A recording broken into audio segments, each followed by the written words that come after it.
কথা না, কথা বলা যাবে না, কথা বলে সাউন্ড আসবে না, ঠিক আছে? তোমরা সবাই একটু নিশ্চিত থাকবে, ঠিক আছে? তো আমরা কি মানে আগে আমরা একটু পার্সনটি করে নিই। আই মানে কি আমি, তাই না? ইউ মানে তুমি, ইউ মানে তোমরা, উই মানে আমরা, দে মানে তারা, সি মানে সে, এটা ছেলেদের ক্ষেত্রে পুরুষ, আর সি মানে সে, এটা স্ত্রীদের ক্ষেত্রে মেয়েদের ক্ষেত্রে, আর ইট মানে ইহা। আমাদের এই আটটা পার্সন পড়লেই হবে আপাতত। তো আমরা এখানে 5টা টেন্স লিখছি। 5টা টেন্স কী কী? Present, past, future. হ্যাঁ, present tense, past tense, future tense এবং present continuous tense, present perfect tense. অর্থাৎ আমাদের কিন্তু 12টা টেন্স, তাই না? 12টার মধ্যে 5টা টেন্স কিন্তু সবচেয়ে গুরুত্বপূর্ণ। এই 5টা টেন্স যদি জানো তুমি যে কোনো ইংলিশ মোটামুটি ট্রান্সলেশন করতে পারবা। তো আমরা প্রেজেন্ট টেন্সে আমি প্রথমে কি লিখি? সাবজেক্ট, ভার্বের এক নম্বর প্লাস অবজেক্ট লিখি, তাই না? মানে সাবজেক্ট কি? এই 8টা সাবজেক্ট আমরা নিই, 8টা সাবজেক্ট কি? প্রথমে একটা সাবজেক্ট নিচ্ছি আই নিছি, পরে কি ভার্বের এক নম্বর ফর্ম, গোটা কি ভার্বের এক নম্বর ফর্ম, তাই না? আই গো মানে কি আমি যাই। তাহলে আমি যাই না ইংরেজি আই ডোন্ট গো, অর্থাৎ এখানে এটা হচ্ছে নেগেটিভ। হ্যাঁ, তাহলে কি দেখো আই গো মানে আমি যাই, তাহলে তুমি যাও ইংরেজি কী হবে? You go.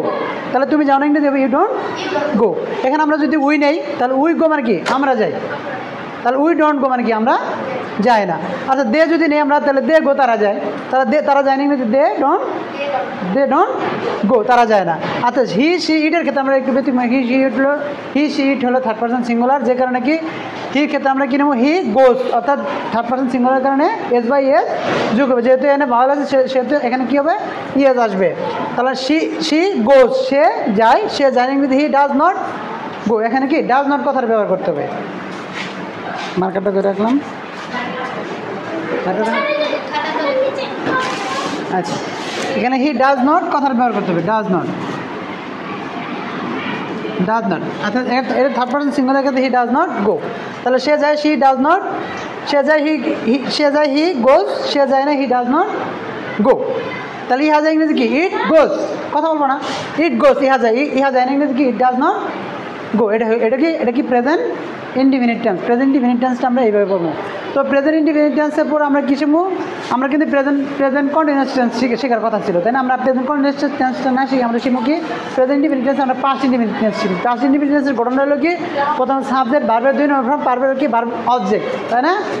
তাহলে কি গোর 2 নম্বর ফর্ম কি? ওয়েন। গোর 2 নম্বর ফর্ম কি? গো, ওয়েন, গন। গো, ওয়েন, গন। তাহলে কি আই ওয়েন্ট মানে কি আমি গিয়েছিলাম।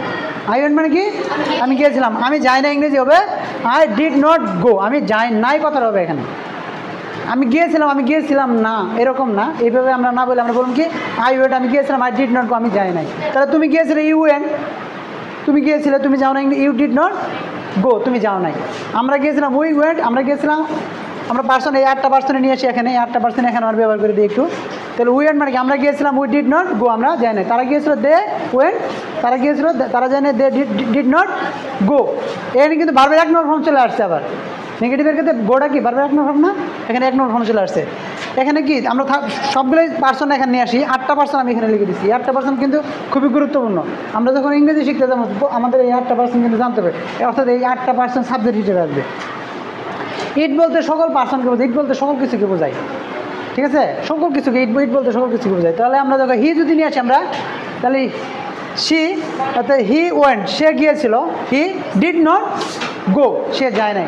এখানে কিন্তু যেহেতু এটা পাস্ট টেন্স, এখানে কিন্তু does not S by S যোগ হয়। শুধুমাত্র প্রেজেন্ট ইনডিফিনিট টেন্সের ক্ষেত্রে এস বাই এস যোগ হয়, অন্য কোনো টেন্সের ক্ষেত্রে এস বাই এস যুক্ত হবে না।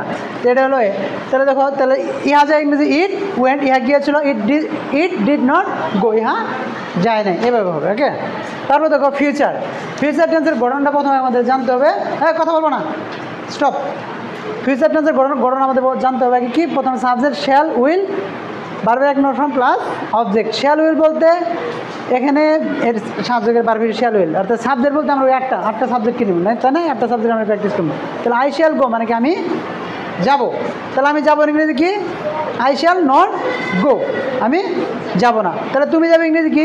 ওই আমরা 8টা পার্সন কিনবো। তাহলে এই তোমরা একটু কথা বলবো আমার সাথে। তাহলে ইউ উইল গো, ইউ এর ক্ষেত্রে উইল ব্যবহার করতে হবে, তাই না?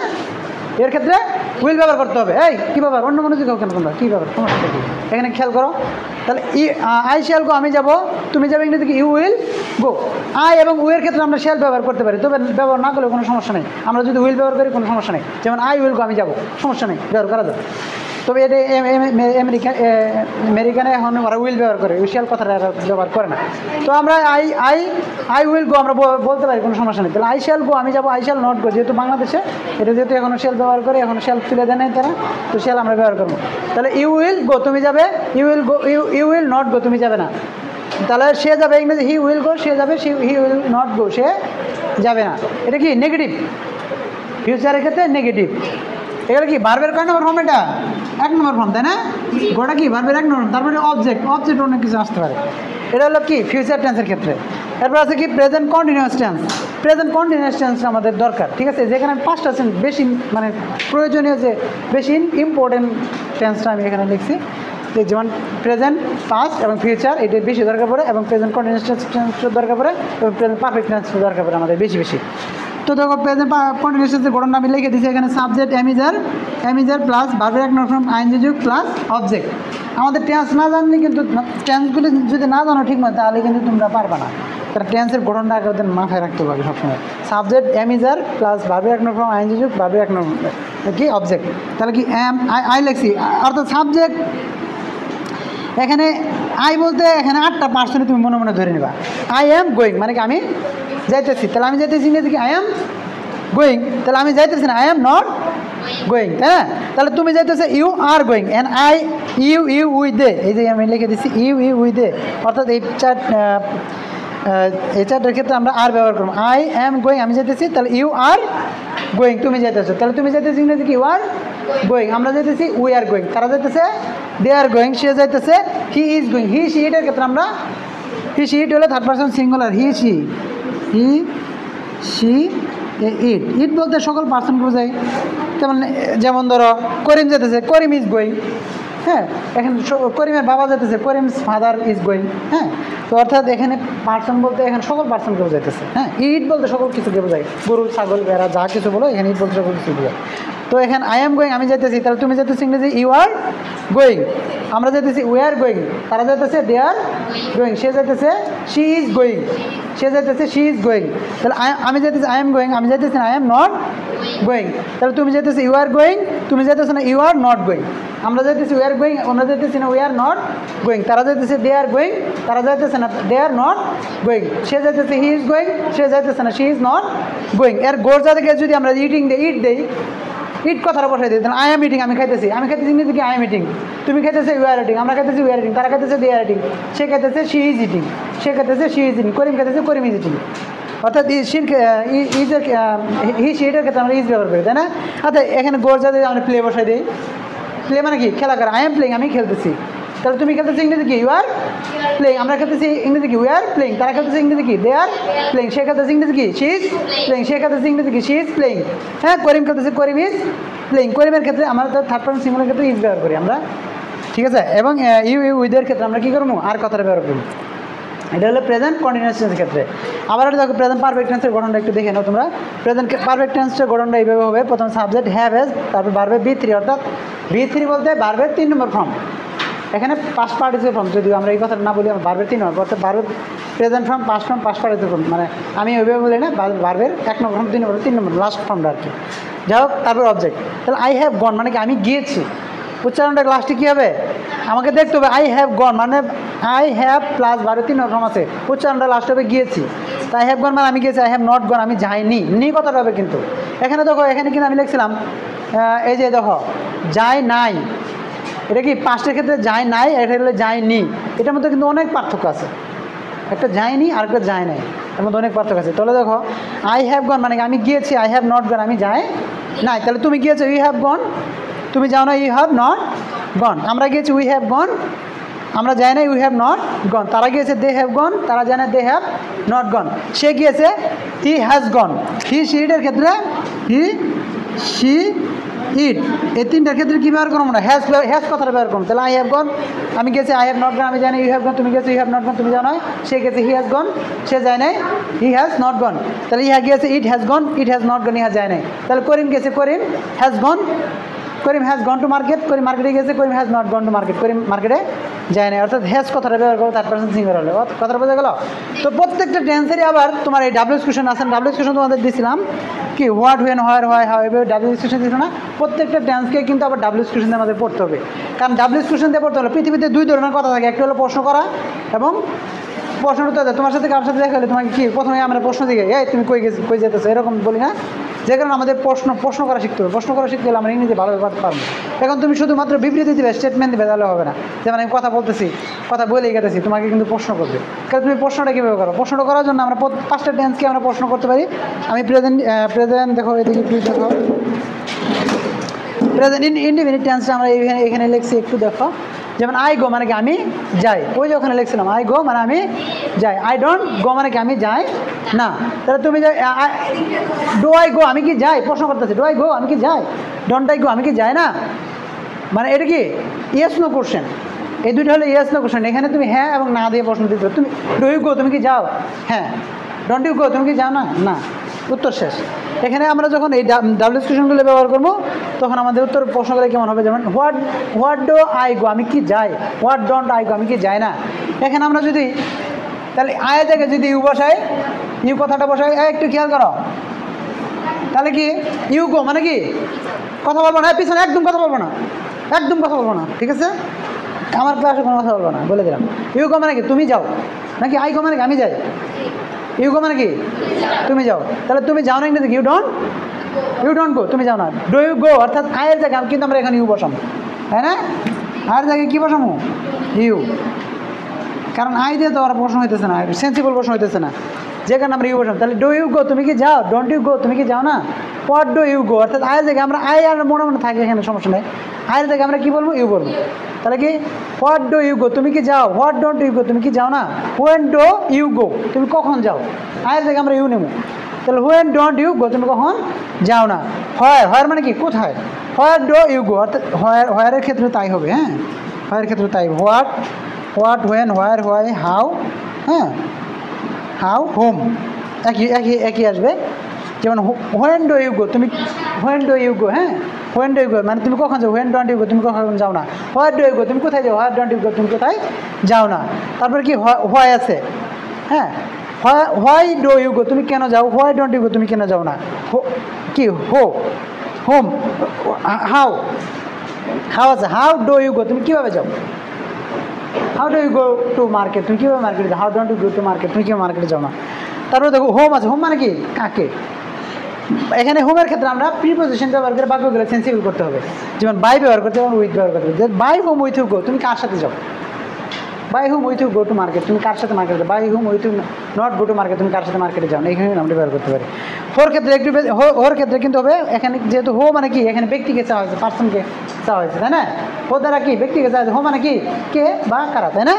হো গোজ অর্থাৎ কে যায়, তাহলে আমি যাই বা করিম যায়। তাহলে হো ডাজ নট গো কে যায় না। অর্থাৎ এখানে এস বাই এস থাকলে বুঝতে হবে যে এখানে এটা কি সিঙ্গুলার। এস বাই এস থাকলে আমাকে বুঝতে হবে এটা সিঙ্গুলার। তবে আর যদি বলে যে হো গো কে যায়, এখানে হো যদি গো যদি বলি তাহলে বুঝতে হবে যে এটা প্লোরাল বোঝাইতেছে। হো ডোন্ট গো, এখানে তোমাকে বাক্য দেখে বুঝতে হবে যে এটা এই হোটা সিঙ্গুলার না প্লোরাল। এখানে আমাকে এই ভার্বের সাথে এস বাই এস দেখে আমরা বুঝতেছি হো দ্বারা কি একজন ব্যক্তিকে চাওয়া হো গোস সিঙ্গুলার, হো গোস মানে কে যায়, হো ডাজ নট গো কে যায় না।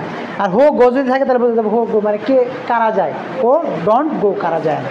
ওকে, কারণ হুইসের ক্ষেত্রে একটু ব্যতিক্রম হবে। Which place do you go অর্থাৎ তুমি কোন জায়গায় যাও, which place don't you go তুমি কোন জায়গায় জানো, whose place do you go তুমি কার জায়গায় যাও, মানে একটা মানে এখানে যদি বাক্যটা সেন্সিবল হয় না, অন্য ধরনের অন্য একটা বার নিয়ে আসলে বার সেন্সিবল হবে। যেমন ধরো তা আমি যদি বলি ইউ বাই তুমি ক্রয় করো, বাই মানে কি ক্রয় করা, তুমি একটি জামা ক্রয় করো, তাহলে ইউ বাই তুমি ক্রয় করো, ইউ ডোন্ট বাই তুমি ক্রয় করো না। তো তাহলে ডু ইউ বাই তুমি কি ক্রয় করো, ডোন্ট ইউ বাই তুমি কি ক্রয় করো না, হোয়াট ডু ইউ বাই তুমি কি ক্রয় করো, হোয়াট ডু ইউ বাই তুমি কি করো, হোয়াট ডোন্ট ইউ বাই তুমি কি ক্রয় করো না, হোয়েন ডু ইউ বাই তুমি কখন ক্রয় করো, হোয়েন ডোন্ট ইউ বাই তুমি কখন ক্রয় করো না। তারপরে কি হোয়েন আছে, তারপরে হচ্ছে কি when, where where do you buy তুমি কোথায় ক্রয় করো, হোয়ার ডোন্ট ইউ বাই তুমি কোথায় ক্রয় করো না। তারপর হচ্ছে কি তারপর হোয়ার, তার হোয়াই ডু ইউ বাই তুমি কেন ক্রয় করো, হোয়াই ডোন্ট ইউ বাই তুমি কেন ক্রয় করো না। তারপর হচ্ছে কি হাউ ডু ইউ বাই তুমি কীভাবে ক্রয় করো, হাউ ডোন্ট ইউ বাই তুমি কীভাবে ক্রয় করো না। তারপর হচ্ছে কি whom with whom do you buy তুমি কার সাথে ক্রয় করো, তুমি with whom don't you buy তুমি কার সাথে ক্রয় করো না। তারপরে হো বাইস মানে অর্থাৎ এস বাই এস যুক্ত থাকলে তাহলে বুঝে যাবে যেটা কি সিঙ্গুলার, এস বাই এস থাকলে তাহলে বুঝতে পারছি সিঙ্গুলার। হো বাইস কে ক্রয় করো, ডাজ নট বাই কে ক্রয় করে না। এখানে যখন ডাজ নট হবে তখন কিন্তু এখানে আর এস বাই এস যোগ হবে না, এখানে গো কথাটা আসবে। তাহলে হো গোস, হো বাই কে কারা ক্রয় করে, হো ডোন্ট বাই কারা ক্রয় করে না। এই যে এখান থেকে এখানে বাই নেওয়ার কারণে বাক্যটা সেন্সিবল হবে। Which book do you buy অর্থাৎ তুমি কোন বইটি ক্রয় করো, which book don't do buy তুমি কোন বইটি ক্রয় করো না। তারপর হোজ মানে কি কার, whose book do you buy অর্থাৎ তুমি কার বইটি ক্রয় করো, whose book don't do buy তুমি কার বইটি ক্রয় করো না। ঠিক আছে, এরকম বাক্য হতে পারে। যেমন ধরো whose bag do you buy তুমি কার ব্যাগটি ক্রয় করো, whose book don't do buy তুমি কার ব্যাগটি ক্রয় করো না। এরকমভাবে এবার প্রত্যেকটা টেন্সই কিন্তু পড়া যাবে। যেমন ধরো আমরা যদি এই টেন্সটা একটু পড়ে নিই, যেমন ধরো পাস্টের ক্ষেত্রে যদি আমরা পড়ি, যেমন সাবজেক্ট বারো দিনে অফ্রাম প্লাস অবজেক্ট, যেমন আই ওয়েন্ট আমি গিয়েছিলাম, যেমন আমি গিয়েছিলাম, তাহলে আই ডিড নট গো আমি যাই নাই। এখন আমরা যদি বলি ডাব্লিউ এক্সপ্রেশন করে আমরা এখানে যোগ করে দিই, যেমন আই ওয়েন্ট আমি ক্রয় করেছিলাম, বা ইউ ওয়েন্ট তুমি ক্রয় করেছিলে, you did not sorry you went তুমি গিয়েছিলে, ইউ ডিড নট গো তুমি যাও নাই। ওকে খেয়াল করো, ইউ ওয়েন্ট তুমি গিয়েছিলে, ইউ ডিড নট গো তুমি যাও না। তাহলে ইউ ডিড ইউ আচ্ছা এখানে দেখো ডিড লিখতে হবে, ডিড ইউ আচ্ছা did I go,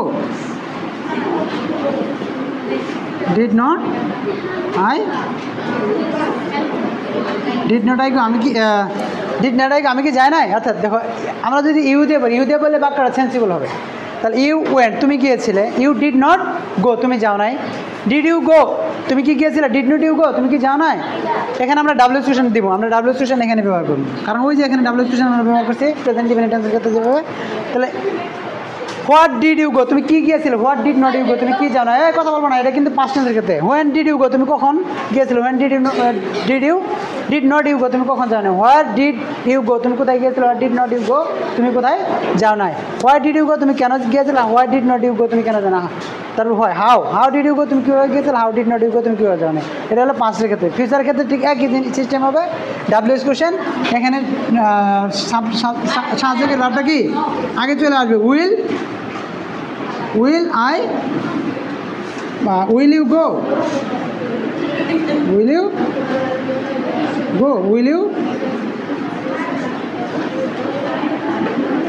you not go দিতে পারি আমরা, এখানে দিতে পারি। এখানে আমরা একটু পরে নিই, আমরা একটু দেওয়া খুব দ্রুত এটা পড়তে হবে। যেমন ইউ উইল গো তুমি যাবে, ইউ উইল নট গো তুমি যাবে না। খেয়াল করো, ইউ উইল গো তুমি যাবে, ইউ উইল নট গো তুমি যাবে, উইল ইউ গো তুমি কি যাবে, উইল ইউ নট গো তুমি কি যাবে না। হোয়াট উইল ইউ গো তুমি কি যাবে, what will you not go তুমি কি যাবে না। হোয়েন উইল ইউ গো তুমি কখন যাবে, when will you not go তুমি কখন যাবে না। হোয়ার উইল ইউ গো তুমি কোথায় যাবে, where will you not go তুমি কোথায় যাবে না। ওই যে ওইটা আমাদের এটা কি আমাদের ভালোভাবে মুখস্থ করতে পারে। তার হাউ উইল ইউ গো তুমি কীভাবে যাবে, হাউ উইল নট গো তুমি কীভাবে যাবে না। With whom will you go তুমি কার সাথে যাবে, with whom will you not go তুমি কার সাথে যাবে না, এরকমভাবে বাক্য হবে। তারপর কি by whom will you go তুমি কার সাথে যাবে, by whom will you not go তুমি কার সাথে। হো উইল গো কে যাবে, হো উইল নট গো কে যাবে না। হ্যাঁ হো উইল গো কারা যাবে, হো উইল নট গো কারা যাবে না। হ্যাঁ which place will you go তুমি কোন জায়গায় হুইচ প্লেস, মানে এটা কি এটা ফিউচার টেন্সের ক্ষেত্রে এইভাবে হয়ে যাবে। তারপর আছে কি কন্টিনিউয়াস টেন্সের ক্ষেত্রে ঠিক এইভাবে কি ডাব্লিউ এক্সপ্রেশন যোগ করতে হবে, করে আমাদের কি প্রশ্ন করা শিখতে হবে। পাঁচটা টেন্সে যদি তুমি প্রশ্ন করতে পারো, পাঁচটা টেন্সে যদি তুমি শিখতে পারো, কথা বলবো না, স্টপ, সাইলেন্ট। পাঁচটা টেন্স যদি এইভাবে তুমি শিখতে পারো, তাহলে তুমি যে কোনো ইংলিশ ট্রান্সলেশন করতে পারবে, তুমি আটকিবে না। এই পাঁচটা টেন্স আমাদের শিখতে হবে, এটা খুব তাও ফ্লুয়েন্টলি তোমাকে বলতে হবে। যেমন আমরা continuous tense I am going আমি যেতেছি, খেয়াল করি আই এম গোয়িং আমি যেতেছি, তাহলে তুমি যেতেছি কি ইংরেজি কি ইউ আর গোয়িং। তাহলে ইউ আর গোয়িং, তুমি যে আমরা যেতেছি ইংরেজি উই আর গোয়িং, তারা যেতেছি কি দে আর গোয়িং, সে যেতেছে কি হি ইজ গোয়িং, ঠিক আছে। তাহলে হি ইজ নট গোয়িং, আমি যেতেছি। তাহলে আই এম গোয়িং, আমি যেতেছি, আই এম নট গোয়িং, আমি এম আই গোয়িং, আমি কি যেতেছি, বা ইউ আর গোয়িং, তুমি কি যেতেছো, ইউ আর নট গোয়িং, তুমি কি যেতেছো না, আর ইউ গোয়িং, তুমি কি যেতেছো, আর ইউ নট গোয়িং, তুমি কি যেতেছো না, হোয়াট আর ইউ গোয়িং, তুমি কি যেতেছো, what are you not going, তুমি কি যেতেছো না, ওয়েন আর ইউ গোয়িং, তুমি কখন যেতেছো, when are you not going, মানে ডাব্লিউ কোশ্চেন দিয়ে তোমাকে প্রশ্ন করতে হবে। ঠিক প্রেজেন্ট পারফেক্ট টেন্সের ক্ষেত্রে একই, আই হ্যাভ গন, আমি গিয়েছি, আই হ্যাভ নট গন, আমি যাই নাই, হ্যাভ ইউ গন, তুমি কি গিয়েছো, হ্যাভ ইউ নট গন, তুমি কি জানাই, হোয়াই হ্যাভ ইউ গন, তুমি কেন গেছো, why have you not gone, তুমি কেন যাও নাই, ঠিক আছে। এখানে আমরা ডাব্লিউ সাবজেক্ট চেঞ্জ করতে পারি, সাবজেক্ট চেঞ্জ করতে পারি। তারপর কি হাউ হ্যাভ ইউ গন, তুমি কীভাবে গিয়েছো, হাউ হ্যাভ ইউ গন, অর্থাৎ ডাব্লিউএস কোশ্চেনগুলো এখানে যোগ করে তোমাকে পড়তে হবে, মানে এটা ইন্টারগ্রেটিভ করে, মানে এস নো কোশ্চেন তৈরি করে তোমাকে কি এগুলো প্র্যাকটিস করতে হবে, প্র্যাকটিস করতে হবে যতটা সময় কম। আমি আসলে অনেক কিছু দেখা দিচ্ছি, এটা পার্ট বাই পার্ট দেখে দেওয়ার দরকার ছিল, কারণ একবারে তোমাদের মাথায় যতগুলো ঢুকবো না, একবারে ঢুকলে মাথা হিজি লেগে যাবো, ঠিক আছে। কিন্তু যারা মানে উপরে ক্লাসে পড়ে বা মানে একটু বড়ো তারা পারবে, তারা এই কয়েকবার যাদের পড়েছে তারা পারবে। ওকে, ভালো, খোদা হাফেজ।